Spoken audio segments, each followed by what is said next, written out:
আসসালামু আলাইকুম। আমি আছি চাঁদপুর উপজেলায় কচুয়া থানা এলাকায়, শাসার বাজারের একটু এদিকে পশ্চিমে পদুয়া গ্রাম। এখানে সব কৃষকরা এই আলু চাষ নিয়ে ব্যস্ত ছিল কিছুদিন আগে। এখন এই সব আলু চাষ যে সুন্দর করে ফসল হয়েছে, এখন কৃষকটা কিছু লাভের অংশ আশায় বুক পেতেছে। কিন্তু দেখা যাচ্ছে যে আমাদের এলাকার মধ্যে যেসব আলু চাষিরা আসে, এই যে আলু চাষের সম্পূর্ণ দিন দুপুর সবাই ব্যস্ত ছিলেন। এখন এই ব্যস্ততার মাঝে ব্যস্ততা কাটিয়ে একটু লাভের আশায় এই আলুগুলো যেভাবে ফলন হয়েছে, ইনশাল্লাহ এই এলাকার মানুষ আশা করে যে একটা ভালো মুনাফা অর্জন করতে পারবেন। তার মধ্যে আমরা এখানে যে এসেছি, এই আসা যাওয়ার মধ্যে দেখলাম যে সুন্দর করে যে সুন্দর ফলন হয়েছে, এই ফলনে আমরা একটু ভালো আশাবাদী।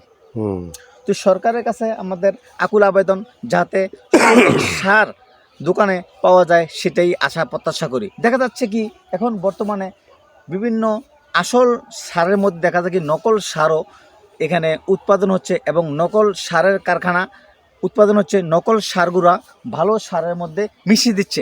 আপনি যদি একটু এদিকে তাকান, দেখেন এখানে ক্যামেরা একটু এদিকে ঘুরান, এদিকে দেখেন, দেখা যাচ্ছে যে এলাকায় দেখা যাচ্ছে খুব মানে আলুতে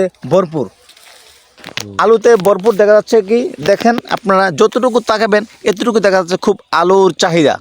তো এই কৃষকরা মনে করেন যে এখানে একটা ভালো ফসল আশা করবেন, তাই আমরা এই ভালো ফসলের অপেক্ষায় আছি দীর্ঘ কয়েকদিন, তারপরেই চলে আসবে। আমরা আশা করি যে আলুর ফসল ভালো হলে আমাদেরকে ন্যায্য মুনাফা দিলে আমরা অনেক খুশি হব। তার মধ্যে দেখা যাচ্ছে আমাদের এক বড় ভাই এখানে আসছেন। আচ্ছা বড় ভাই, আপনি আলুর ফসল কীরকম আশা করেন? ইনশাল্লাহ ভালো আশা করি।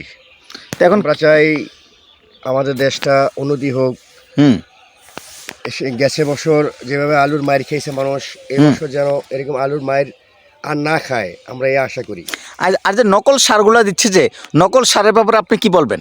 এটার জন্য সরকারের কাছে আমরা অনুরোধ করব যেন সরকার এই নকল মুক্ত সার আমাদেরকে উপহার দেয়, যেন আমরা ভালো ফসল করতে পারি, আমরা যেন এই দেশটাকে উন্নত করতে পারি। যেহেতু আমরা উন্নতির দিকে আগে আসছি, আমরা কৃষক, আমরা যদি কৃষিকাজ করি, জমির চাষ করি, ফসল করি, ফল হবে, তারপরে তো সাধারণ জনগণ খাবে। তা আমরা চাই ভালো কিছু আমাদেরকে দেখ, নকল মুক্ত দেশ আমরা চাই। কি নকল যেন কোনো দিন, নকল কোনো ওষুধ, নকল কোনো বীজ যেন আমাদের এদেশে জন্ম না হয়।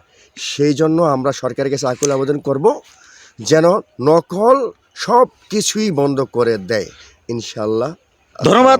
ধন্যবাদ আপনাকে ভাই, আমার কথার মধ্যে উত্তর দেওয়ার জন্য আপনাকে অসংখ্য ধন্যবাদ।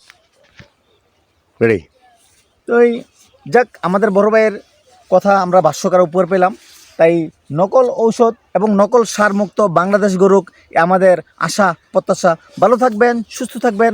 আমি জামালউদ্দিন, চাঁদপুর থেকে। আসসালামু আলাইকুম।